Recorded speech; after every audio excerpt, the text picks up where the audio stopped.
नमस्कार दर्शकों, दिल्ली में इस समय नगर निगम उपचुनाव चल रहे हैं।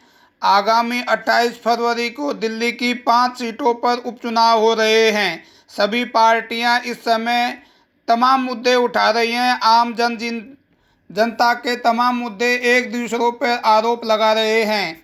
ये मुद्दे क्यों हैं, कैसे हैं और काफ़ी जद्दोजहद के बाद भी ये तमाम मुद्दे बने हुए हैं।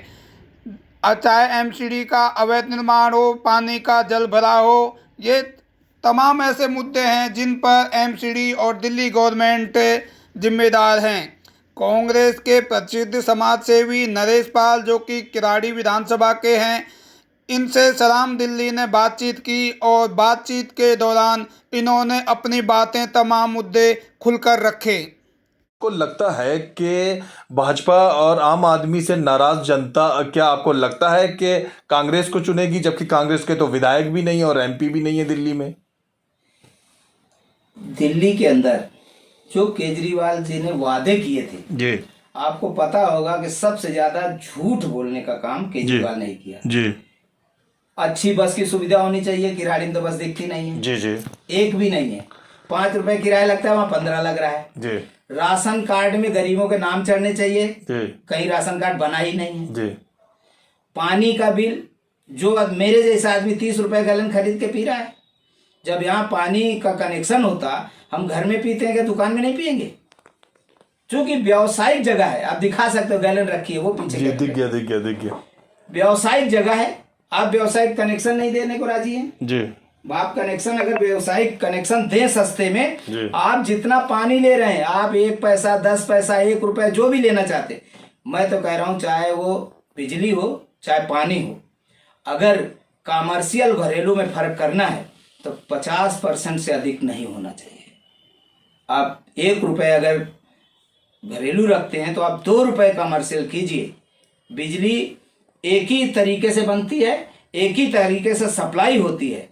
जिन लोगों ने काम करके खाना सीखा है उन्होंने पाप नहीं किया है, मैं इसके सख्त खिलाफ हूं। बहुत अच्छी बात कही आपने, वाकई बहुत तालियां बजाने वाली बात कही। अच्छा, अंतिम पेशन की तरफ आऊंगा। 1 साल बाद दिल्ली में जनरल चुनाव एमसीडी के शुरू हो जाने वाले हैं। आप तो 5 चुनाव लड़ चुके हैं। जनता और आपके भाई, आपसे जुड़े हुए आपके मित्र, दोस्त, यार, जानकार उम्मीद रखते हैं कि फिर आप दोबारा भाग लेंगे चुनाव में।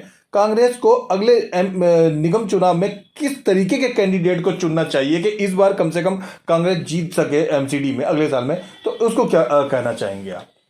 मेरा कहना है कि जो कांग्रेस हो या कोई भी पार्टी हो जो एमसीडी का चुनाव लड़ते हैं, किसी भी पार्टी को, उनको अपने सफाई तक सीमित नहीं रहना चाहिए। आप नगर निगम का चुनाव लड़ते हैं, नगर निगम के अंदर अस्पताल भी आते हैं, नगर निगम के अंदर भवन निर्माण भी आते हैं, आप कहीं मकान बनाते हैं और एमसीडी वाले सिर्फ आपसे पैसे वसूली के चलते आपका मकान गिरा देते हैं, छत तोड़ देते हैं। ये तो सरासर गलत बात है। ये छत जो है नहीं तोड़ना चाहिए। छत जो तोड़ के चले जा, किस लिए तोड़ते हैं? केवल पैसे के लिए।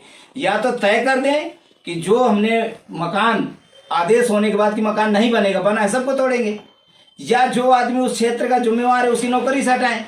ये सिर्फ दलाली के लिए जो काम हो रहे हैं ये बंद होने चाहिए।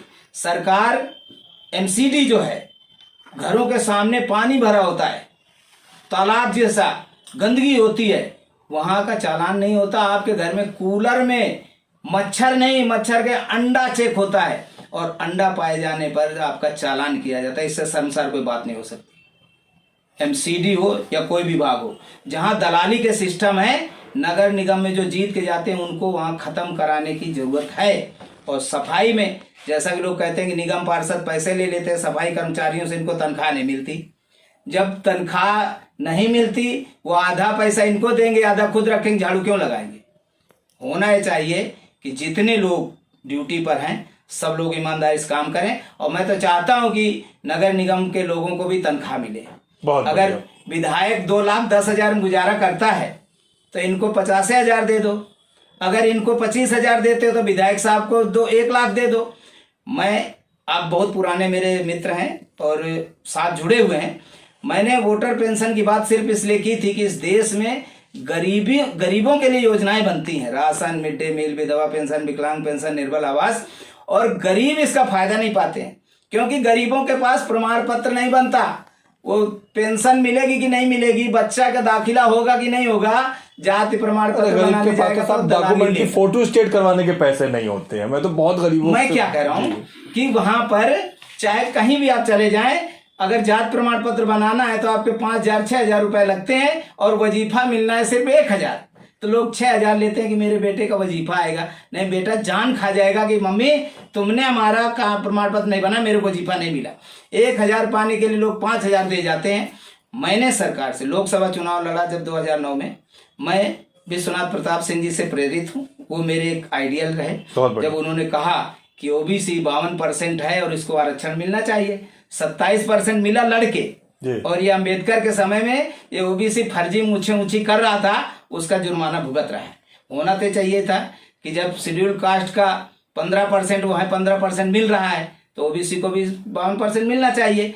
या फिर वोटर पेंशन मैंने इसलिए कहा कि जो लोगों के मौलिक अधिकार हैं, रोटी कपड़ा मकान शिक्षा चिकित्सा सुरक्षा, जो भी सरकार है उसकी जिम्मेवारी कि सबको दे, इसके अभाव में कोई ना रहे।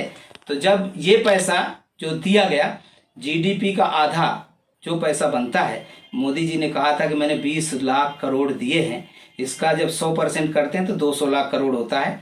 इस देश के वोटर 100 करोड़ से कम है, 125 करोड़ जनसंख्या वोटर नहीं है। तो एक एक आदमी के हिस्से में एक एक साल का 2-2 लाख रुपए आता है। मैंने कहा कि 1 लाख रुपए आप रख लो और 1 लाख रुपए पहचान पत्र, एटीएम कार्ड बना दो और सबके खाते में 1 तारीख की सुबह भेज दो। ना आपको आरक्षण की जरूरत पड़ेगी, ना आपको महिलाओं की अलग से पेंशन की जरूरत पड़ेगी। विधायक चाहे इंडिया में किसी को, बहुत अच्छी सब बात पर। कही आपने। वाकई नरेश पाल जी, हमें पूरी उम्मीद है कि आपकी बातों से, आपके शब्दों से, आपके अच्छे उपदेशों से जनता को कोई संदेश मिला होगा, कोई जागरूकता जरूर फैलेगी। आगे भी हम आपसे बातचीत करते रहेंगे नरेश पाल जी। बताऊंगा।